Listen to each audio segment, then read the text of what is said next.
안녕하세요. 김유갑의 경제부동산입니다. 구독, 알림 부탁드립니다. 지금 경제가 무너지고 있습니다. 이렇게 되면 집값이 30년간 80% 떨어지게 되며 여기는 실거주라도 반드시 팔아야 합니다. 부동산 본격적인 하락은 이제 시작이며 내년부터는 아주 심각한 상황으로 접어듭니다.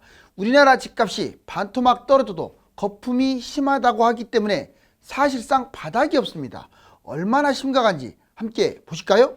유료 상담은 010-3999-8808 제가 직접 매도와 매수 타이밍 추천을 해드립니다. 전화 주십시오. 집값 30년간 80% 떨어진다. 여기는 실거주도 피하세요. 보시면 지금 이 부동산이 거품 물고 마침내 펑 하고 터지는 순간이죠. 자, 이 전형적인 하락장 지금 초입 모습인데 집값으로 7년 동안 떨어진다. 누구는 10년 떨어진다. 누구는 3년 떨어진다. 자, 이거는요 확률이 상당히 높아요. 경제가 붕괴되면요 경제 침체가 장기화돼도 그렇고 우리나라 경제가 일본장 나면요 답이 안 나와 버려요. 자, 볼까요? 자, 이렇게 생각하시면 돼. 지금 현재 서울 집값이 이제 13억까지 갔다가 10억으로 내려왔는데 이 10억이 5억이 돼야 정상이래요. 국민소득 대비 서울 집값이 5억이 돼야 국민소득 대비 정상이라고요. 미국은 우리나라보다 2배나 잘 사는데 집값은 2배 이상 쌉니다. 볼까요? 자, 5년에서 20년 걸릴 수 있다. 이 말은 하락기간이 기니까 마이너스 50에서 80%까지 떨어진다는 얘기예요. 자, 원인, 저성장, GDP가 둔화, 이제 일본장 나는 거죠. 한마디로. 경제성장률이 낮아지는 거. 그리고 3기 신도시가 아예 폭탄처럼 터질 거고요. 인구 문제도, 인구 감소도 문제가 됩니다. 하락, 5년에서 20년간 50에서 80% 하락. 이건 전형적인 L자형. 우리나라는 L자형이 한 번도 아직 안 왔어요. 자, 지역을 따지면 다 떨어지겠죠. 전국. 그리고 특히나 수도권 외곽하고 지방은 더 많이 폭락합니다. 자, 사례 91년 일본 잃어버린 30년 50에서 80% 떨어졌어요. 자, 이번에 4년에서 5년 이것도 가능성이 좀 있습니다. 자, 이렇게 되면 적게 떨어진 거 마이너스 40, 많이 떨어진 것은 70%까지. 원인, 세계 경제 침체. 지금 세계 경제 침체잖아요. 고금리가 바로 꺾이지 않고 지속되거나 3기 신도시 이 물량 때문에 항상 이 3기 신도시가 문제가 돼요. 앞으로 하락은 4에서 5년 걸치고 대략 40에서 70% 떨어지는 U자라든가 W자형 회복이 되겠습니다. 지역, 전국 대부분 역시 4, 5년 떨어지면요 서울도 피해가지 못합니다. 강남도. 그리고 광역시 지방은 아주 더 위험하겠죠. 사례, 자 2008년에 미국 금융위기 그리고 경기도 지방 10년 동안 안 올랐잖아요. 바로 이 모습이에요. 이번에는 제일 우리가 원하는 바가 이건데 2년에서 3년 약 30에서 60% 그래도 60% 빠집니다. 이미 지금 반토막 넘게 빠진 곳들 막 나오고 있잖아요. 원인, 집값이 지나치게 폭등을 했기 때문에 거품이 붕괴되는 거예요. 그리고 3기 신도시 물량 때문에 그러는 거예요. 만약 반토막이 났어도 GDP 대비 결코 집값이 싼 거 아니에요. 이해가셨죠? 그러니까 문제라는 거야. 집값이 너무 거품이 커요. 지금 하락 2년에서 3년 약 30에서 60% V자형으로 반등했을 때 그나마 2, 3년 안에 뛰는 거예요. 지역, 경기도 대부분 지역, 광역시 지방 전체 타격을 볼 겁니다. 사례 97년 한국 IMF 때 꼭 이 모습이었어요. 그리고 2003년에서 2005년 임시적으로 한 3년 하락했을 때 이 모습이었어요. 이제 이거 한번 보세요. 별표를 한번 쳐볼 테니까. 집값이 2년 만에 대폭등해서 대폭락. 자, 지도 한번 보면 어때요? 빨간색이라는 말은 뛴다는 얘기고 파란색이라는 말은 떨어지고 있다는 건데 색깔이 진할수록 더 많이 뛰고 색깔이 진할수록 더 떨어진다는 뜻이죠. 여기 보실래요? 이게 2020년 12월 1주차예요. 자, 보시니까 이 서울은 그나마 노란색으로 상대적으로 뭐 이렇게 좀 덜 뛰었는데 그 이유는 서울은 10년간 뛰어서 그래요. 10년간. 거의 2013년부터 8년간. 근데 경기도나 인천은 2, 3년밖에 안 뛰었잖아요. 그러다 보니까 시뻘겋네요. 자, 충청도도 시뻘겋어요. 특히 세종, 대전 보세요. 놀랍죠? 경상도 쪽 너무 거품이 심하죠. 지금 특히 부산, 대구, 울산 어떻습니까? 아주 시뻘겋죠. 그런데 딱 2년이 지난 지금 모습을 보여드릴게요. 이겁니다. 자, 지금 무진장이 많이 빠지고 있네요. 어마무시하게 빠지고 있죠. 마이너스 0.94. 오히려 얘들 뛰었을 때보다 훨씬 많이 빠지고 있죠. 여기 보니까. 그쵸? 12월 1주 딱 2년 지난 상황에서 서울, 인천, 경기 다 무너지고 있습니다. 그 다음에 세종, 대전 여기서 많이 뛰었잖아요. 폭락하고 있네요. 그다음에 여기서 많이 뛰었던 대구, 울산, 부산 망하고 있네요. 특히 경상남도까지 창원까지 해가지고. 그리고 전체적으로 빨간색이었는데 여기는 다 파란색이고 여기는 노란색이라도 강보합이지만 여기는 다 약보합이에요. 정말 어떻습니까? 정반대로 가죠. 그러니까 많이 뛴 곳들이 많이 떨어지고 있다는 모습이에요. 자, 화물연대, 파업, 장기화, 경제 폭망, 집값 일본장 난다. 지금은요, 진짜로 경제의 모든 힘을 모아야 할 때예요. 정부가 됐든 국회가 됐든 또는 국민 모두가. 그런데 화물연대 파업이 이렇게까지 심각해지고 가뜩이나 세계 경제 침체에서 우리나라 지금 반도체라든가 이런 것들 경쟁력을 잃어가고 있는데 하필이면 이때 1.6조 규모 오히려 마이너스 지금 1.6조 정도의 피해를 봤다고 하잖아요. 이게 점점 길어지면 어떻게 되겠어요? 지금 일주일 정도 됐는데 한 달 정도 지속돼 버리면 이건 이제 경제위기 터지는 거예요. 핵심 내용을 볼까요? 화물연대 파업. 자, 화물연대 안전운임제, 일몰제를 폐지해라. 자, 이제 확실한 안건으로서 제도 정비를 하자. 정부는 안전운임제 3년 연장해 주겠다. 자, 만약 말 안 들으면 업무명령을 개시하겠다. 화물연대는 정부 말을 듣기를 아예 개떡으로 듣고 있어요. 업무명령 무시. 법은 지켜야죠. 그렇다고 정부 편 아니에요. 저는 중도라고 했어요. 민폐노총이라고 아예 조롱하고 있어요. 민주노총도 설령 이 집단이 좋든 나쁘든 간에 정부는 끌어안아야 하는데 솔직히 국민 지지율도 30%도 안 되는 정부가 너무 지금 배짱 튕기기로 가는 것 같아요. 그리고 민주노총도요. 본인들 지금 귀족노조라고 욕 많이 먹고 있잖아요. 국민들한테 지지도 별로 못 받고 있어요. 그러면 서로가 그 상황을 좀 알고 잘 타협할 생각을 해야지. 지금 이렇게 가다가는 자 경제 볼래요? 물가 급등, 금리 인상, 경기 침체 3중고. 더군다나 이 3중고가 지금 나라를 갉아먹고 있는데 기업도 줄도산하고 은행도 부실하고 성장률은 급락해서 일본장 나고 있는데 화물연대는 자 1.6조 지금 현재 파업으로 피해를 가져왔고 장기화 되게 되면 경제위기 그림자가 드리우고 이게요 여기서 끝나지 않습니다. 여러분들은 이제 부동산에 관심이 있으니까 이 얘기를 해줄게요. 집값 폭락. 자, 일본이 왜 무너진 줄 아세요? 30년간 경제 성장률이 침체. 자기 나라 국민의 내수만 믿고 노력을 하나도 안 한 정말 아날로그 국가예요. 그러니까 30년 동안 오히려 국민소득이 더 떨어졌어요. 우리나라 한국 경제 붕괴. 지금 민폐노총이라고 정부가 하고 있고 또 민주노총은 무능한 정부라고 서로 둘이 삽바 싸움하고 있는데 이게 지금 말이나 됩니까? 한국 집값 붕괴. 결국은 일본장 난다는 얘기예요. 이렇게 되면은 지금 경제가 얼마나 심각한데. 자, 부동산 선택 매입을 이제 잘해야 합니다. 아까 건설사도 위험하죠.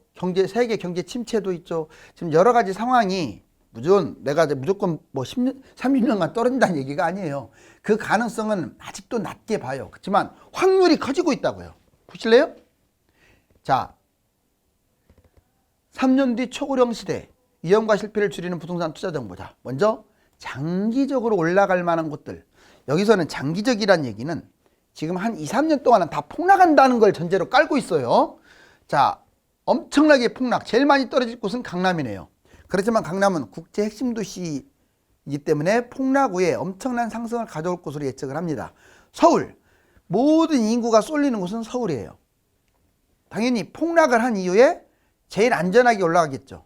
원인은 세계적 경쟁력, 관심이 집중된 그리고 양극화의 수혜. 바로 그것 때문에 그래요. 최소한 보통으로는 들어가야겠죠. 자, 강남, 서울의 인접지역. 전통적으로 경기도에서 부자촌은 폭락을 하더라도 다음에 회복까지는 할 것 같아요. 또는 GTX라든가 교통, 이제 핵심 교통 갖고는 안 되고 GTX 정도는 있어야 할 것 같아요. 당장 말고 나중에 교통 직접 수혜로 일부 지역은 급등할 수도 있습니다. 원인, 강남과 서울 팽창으로 인접 지역은 긍정적이지만 서울이나 경기도 외곽 지역은 또는 지방은 상당히 불리하겠죠. 그런데 이거 보세요. 장기 위험, 진짜로 위험한 곳들, 경기 인천의 외곽입니다. 그리고 일부 중심 지역일지라도 위험해요. 이러한 일이 벌어지는 것은 그 원흉이 누구냐? 3기 신도시예요. 그 전까지 1기 플러스 2기 신도시도 포함되고요. 60%는 아예 회복도 못하고 위험할 수 있다. 근데 지방은 더 심해요. 광역시 지방, 수도권보다 훨씬 더 불안하고 무려 90% 정도가 회복도 못하고. 왜? 인구 급감, 산업 급감, 뭐 하나 좋은 게 있나요? 수도권으로 인구 이동하고 있고 하나도 좋은 거 없죠. 자, 원인, 인구 급감, 인구 이동, 주택 과잉도 문제가 돼요. 이제는 이거 한번 보실래요? 자, 전국 70% 아파트 공급 폭탄으로 10년간 못 오른다. 이건 과거의 사례인데 그전 사례도 그래요. 여기 보시면 자, 2010년부터 사실상 2009년부터 2019년까지 10년간 안 뛰었어요. 그쵸? 여기 보세요. 조금 떨어졌다가 많이 떨어졌다가 회복하는 과정이니까 못 뛴 거죠. 그리고 막판에 20년부터 날아간 거예요. 이게 지금 하남시의 모 아파트 예시를 들어줬는데, 자, 그런데 놀랍게 이게 거품 시대인데 막 떨어지고 있죠. 제 생각에는 여기까지 떨어질 것 같은데요. 여기까지 거의 바닥은 아니래도 바닥 근처까지 갑니다. 중간으로 떨어지는 거 아니에요. 그런데 놀랍게도 이 바닥 시세가 국민소득 대비 적당한 시세라는 거예요. 지금은 두세 배 거품이에요. 다른 나라 시세, 국민소득 대비. 이건 아주 중요하죠. 그리고 거래량은 상당히 많으면서 회복을 못했네요.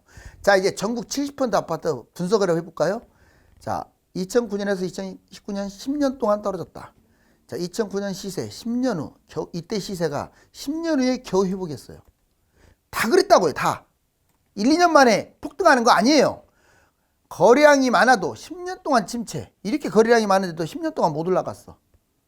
거의 전국의 70% 아파트가. 그 다음에 장기 폭락, 2기 신도시 등 공급 과잉이 원인이 됐어요. 왜 이렇게까지 오랫동안 헤맸냐? 바로 물량이 넘쳐나니까요. 상대적으로 서울은 일찍 뛰었습니다. 여기서 뛴 게 아니에요. 좀 일찍 뛰었어요. 왜? 서울은 물량이 넘쳐날 게 아니죠. 왜?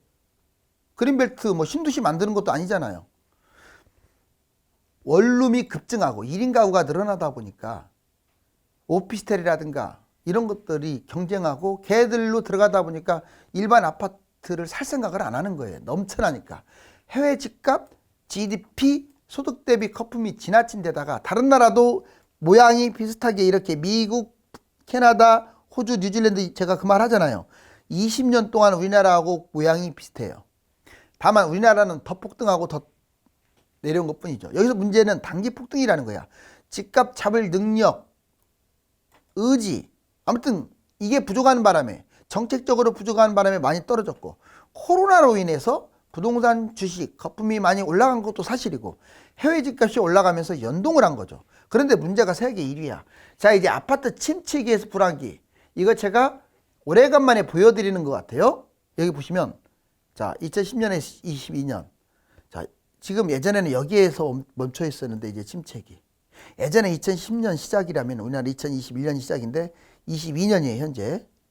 지금 현재는 23년으로 넘어가는 과정이니까 침체기에서 아예 불황기, 폭락기로 넘어가는 과정입니다. 예전으로 따지면 2012년. 그렇다고 하더라도 봐도 끝날 것 같지가 않아요. 자, 예전에 바닥이 2013년이면 제 생각에는 2025년이나 24년 이 언저리 돼야 바닥이에요. 그리고 16년에 예전에 많이 뛰었고 그러듯이 27년에 많이 뛸 것 같고 폭등은 2019년에 폭등했고 2030년에 폭등. 결국은 21년, 31년에 완전 정점을 찍는다. 자, 이제 집값 폭락의 원인은 여러 가지가 있습니다. 그런데 이번에 특히 2030 젊은 층들의 부동산 무지로 인해서 집값이 더 떨어지는 거예요. 여러분들 지금 떨어지는 곳들 잘 보세요. 어디가 많이 떨어져요? 오버슈팅 한 곳들이 많이 떨어지지 않나요? 특히 새 아파트들이 많이 떨어지지 않아요? 신도시. 무지막지하게 빠지고 있죠. 왜? 거기 2030이 새 아파트에 환장해가지고 그거를 비싼지 싼지 모르고 실거주라고 그냥 위안 삼고 막 매수했기 때문에 그래요. 그러니 지금은 그 거품이 꺼지니까 아예 반토막 나는 거예요. 여기 보세요. 일타가 이거예요. 새 아파트 선호. 나홀로 아파트든 뭐 오피스텔이든 아파트든 상관없어요. 무진장이 뛰었는데 지금 망가지고 있죠. 직장 실거주를 무진장에 강조합니다. 자, 물론 실거주가 나쁜 건 아니에요. 근데 반경을 딱 좁혀가지고 비싸든 싸든 그 자리를 딱 잡는 거예요. 그래서 나쁜 물건들도 막 폭등했어요.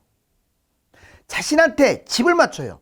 어떤 상황에 나를 맞춰도 시원치 않는데 자신한테 집을 맞추다 보니까 꼭지에서 집을 사게 되고 나중에 망하게 되고. 자, 그리고 무리하게 매입합니다. 젊은 층들이 대기업 다니는 사람들이 많다 보니까 연봉이 세요. 연봉 하나 믿고 연끌하는 거예요. 타이밍 입지 무시. 나이 들어서 대성통곡입니다. 알았어요? 나이 들면 깨닫게 돼요. 이건 서울대를 나와도 여러분들 박사학위를 받아도 직업이 변호사, 의사를 할지라도 50대, 60대 어르신만 또 훨씬 부동산 지식이 꽝입니다. 공부한다고 될 문제가 아니에요. 경험 부족, 지식 부족. 고집도 얼마나 센데요. 인정도 안 합니다. 그래서 이런 2030 자녀를 둔 어르신들은 여러분들이 더 똑똑하니까요. 이런 일이 안 벌어지게 하세요. 자, 이제 4가지 모두 갖춰야 왕부자 된다. 자, 몇 번 했지만 너무 중요해요. 여러분들 타이밍 중요하죠. 언제 잡을 거냐. 근데 이것만 맞춰갖고는 망해요. 입지 중요하죠. 어디를 살 거냐. 이것만 해갖고도 망합니다. 자, 물건도 중요해요. 근데 물건만 해갖고도 망합니다. 자금 활용. 실거주 노래 부르는데 집값이 많이 떨어질 때는 대출을 받아야 돼요. 근데 그걸 안 하니까 망합니다. 결론적으로는 이 4가지를 다 갖췄을 때 환상적이에요. 볼까요? 타이밍, 입지, 물건 다 좋아요. 자, 근데 타이밍이 부족했어. 그러면 꼭지에서 잡았다는 얘기 아니에요. 타이밍을 못 잡았으니까. 자, 10억으로 서울 투자했어요. 10억 아파트, 갭 4억. 결국은 10억이 6억으로 떨어지네요. 그쵸? 4억이나 손해봤네요. 하지만 나중에 14억으로 올라가니까 그래도 8억은 벌어요. 다행이죠. 또 한참 시간 지난 다음에 이것도 서울이라는 조건이지 서울을 안 잡았고 딴 데 잡았으면 회복이나 겨우 하겠죠. 이번에 입지. 타이밍 물건 다 좋은데 입지가 이상해. 자, 집값 하락장 10억. 서울을 안 잡고 엉뚱한 데를 잡았어. 그럼 18억 아파트 10억에 잡았어. 정말 좋았네요. 그것도 4억 갭 투자로. 그런데 10억이 18억으로. 수익 8억입니다. 만약 서울이었다면 제가 보기에는 18억 아파트가 10억 되고 18억으로 가는 게 아니라 뭐 7, 8억으로 갔겠죠. 자, 이번에 물건 하나가 타이밍 입지 다 좋은데 이 매물이 문제야. 매물이. 집값 하락장에 아파트도 안 잡고 비아파트를 잡거나 나홀로를 잡았어. 결국은 비싼 걸 안 잡고 13억짜리를 잡다 보니까 뭐 떨어지기는 조금 떨어졌네요. 많이 안 올라왔어. 10억. 4억이 갭 투자합니다. 결국은 16억으로 뛰어서 자 6억밖에 수익이 안 생겼어요. 아파트를 잡았더라면 상당히 많이 뛰었을 텐데 이번에는 자금 활용 다 좋은데 자 그냥 실거주 빚 없이 그냥 들어갔어요. 7억 아파트 4억. 그래 빚 없으니까 4억밖에 지금 없잖아요. 다 4억 10억 됐네요. 4억이 10억 됐으니까 수익 6억이네요. 그러지 말고 다 갖추세요. 다 어렵지 않습니다. 타이밍, 입지, 물건, 자금 활용 다 갖추면 자 이런 일이 벌어져요. 18억 아파트를 10억에 갭 투자 10억짜리를 이제 떨어지면 4억에 갭 투자하면 26억까지 가는데 무려 수익이 16억. 얘들하고는 게임이 안 되죠. 이제 지역별 HAR 이거의 하방 리스크를 말합니다. 하방 리스크 중간값에서 어떻습니까? 내려왔죠. 예전에 여기 하방 리스크 그 다음에 이번에 이제 아마 이렇게 이어질 거예요. 이렇게 똑같은 모양으로 이 모양을 형성할 거예요. 옛날에 하락장. 그리고 지역별로 가장 하방 리스크가 컸던 게 세종, 대전, 경기, 인천, 부산, 울산 이런 것들이었는데 제가 경남권 위험하다고 얘기했잖아요. 어떻습니까? 실질적으로 이렇게 무너지고 있어요. 서울은 여기에 있는데요. 그렇지 않습니다. 서울이 이게 2013년부터 따지면 여기에 있어요. 강남하고. 자, 이제 여기 보실래요? 대구, 인천은 지금 입주 폭탄, 분양 폭탄이 너무 많아요. 그러니까 대구, 인천은 당분간 조심하세요. 왜 지금 많이 빠지냐면 특히 여기 두 곳이 미분양도 많고 분양이 넘쳐나니까. 자, 한국 여러분들 가구당 보실래요? 자산이 5억 4천이랍니다. 이게 평균이에요. 평균 자산 5억 4천. 금융이 1억 2천. 자, 실물, 즉 부동산 같은 게 4억 2천. 거의 다 부동산에 돈이 묶여 있죠. 부채는 자, 약 9천만 원 1억 정도. 순자산은 부채를 뺀 거니까 순자산은 4억 5천 정도 됩니다. 여러분들이 그러니까 어떤 가구에서 4억 5천 정도 집이 돈이 있다면 또는 집값이든 뭐든 딱 중간인 거예요. 이거에 미치지 못한다면 가난한 거예요. 단 조건을 2인 가구로 하세요. 2인 가구로.